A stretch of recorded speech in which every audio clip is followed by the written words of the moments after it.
Good morning, students.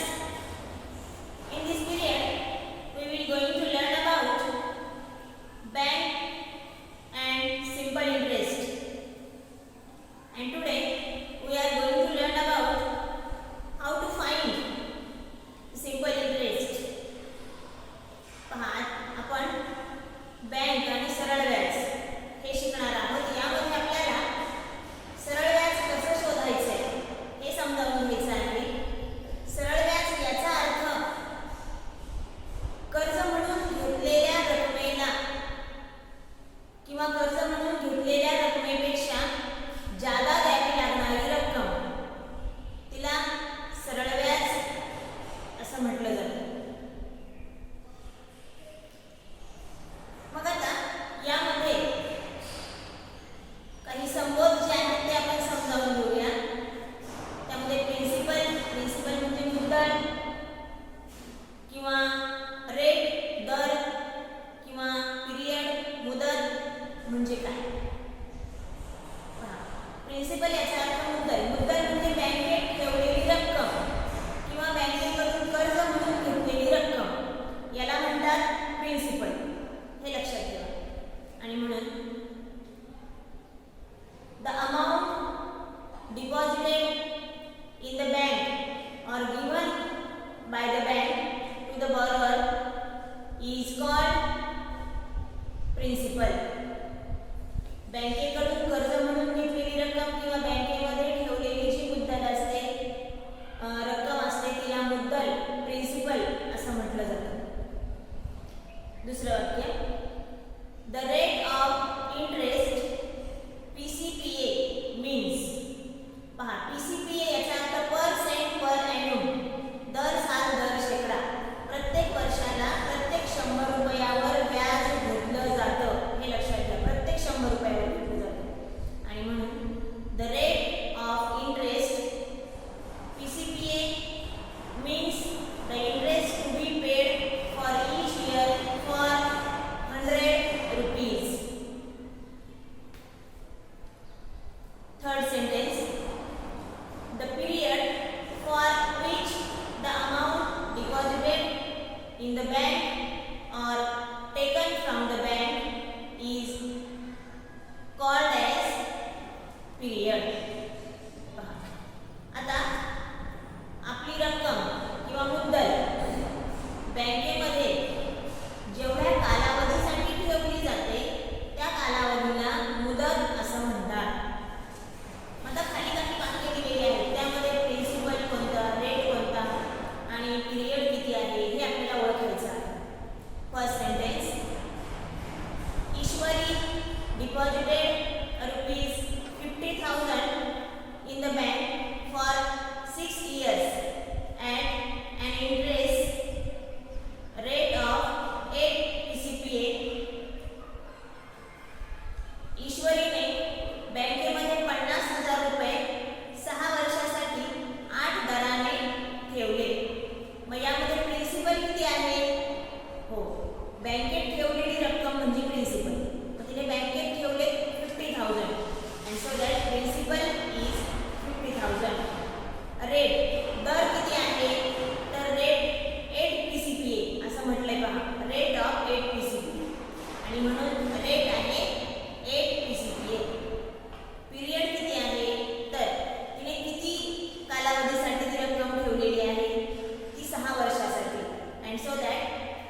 42,000 rupees.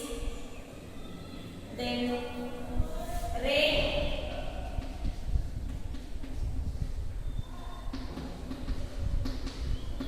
10 PCPA and period 1 year, and we are going to find किती रक्कम एकूण परत करायची आहे. याचाच अर्थ या ठिकाणी आपल्याला सिंपल इंटरेस्ट शोधायचा आहे आणि त्याचबरोबर अमाउंट पण शोधायची. अमाउंट म्हणजे ही प्रिन्सिपल आणि सिंपल इंटरेस्ट मिळून व्याज आणि मुद्दल मिळून त्याला एकूण रक्कम द्यावी लागणार आहे. घेतलेलं कर्ज आणि त्याच्यावर येणारे व्याज हे दोन्ही द्यावे लागणार आहे आणि म्हणून या ठिकाणी अमाउंट शोधायची आहे. अगोदर आपण सिंपल इंटरेस्ट शोधूया.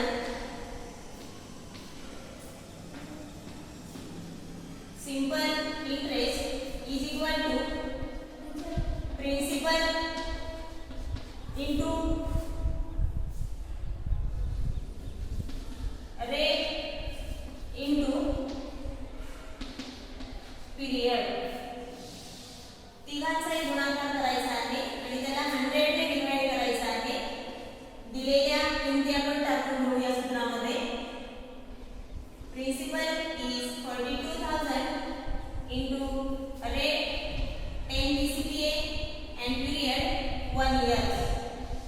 Divide by 100. See students, here we going to simplest form. या 0 ला हा 0 कट, या 0 ला हा 0 कट होईल. राहिलेल्या संख्येचा या ठिकाणी गुणाकार करायचा आहे. या ठिकाणी 420 राहिलेले आहे. 10 आणि 1 यांनी मल्टिप्लाय करायचं आहे. 420 into 10.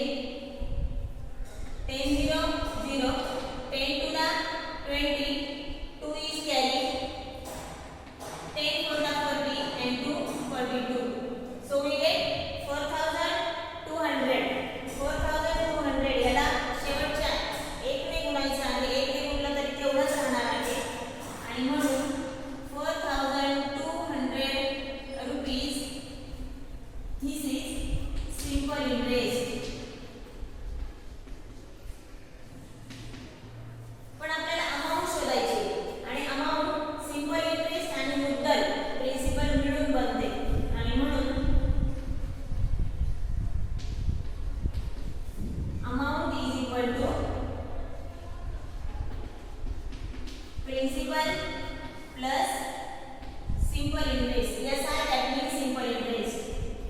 Principal 42,000 plus simple interest is 4,200. We are going to add both numbers.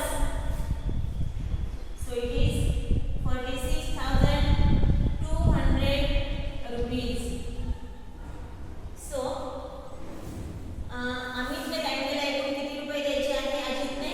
तर अजित पे 46,200 rupees to the bank. See students, here the next example. आणखी एक उदाहरण आपण समजावून घेऊया. What will be the interest for 1 year on rupees 4,000 at 10 PCPA? पहा 4,000 रुपयाचं 10 दराने 1 वर्षाचं सरळ व्याज किती होईल? आता या ठिकाणी फक्त सिंपल इंटरेस्ट शोधायला सांगितलेलं आहे आणि म्हणून आपण दिलेल्या बाबी अगोदर लिहून घेऊया. या ठिकाणी principal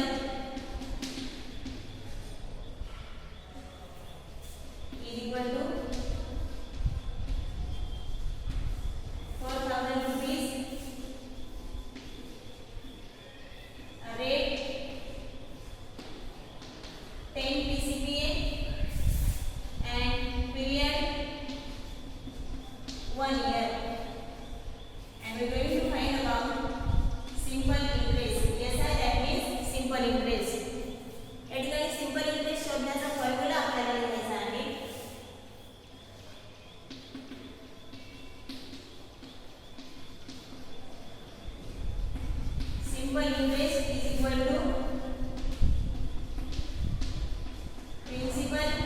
into rate into period divide by 100. Now substitute the values in this formula. किंमत टाकायची आहे प्रिन्सिपलच्या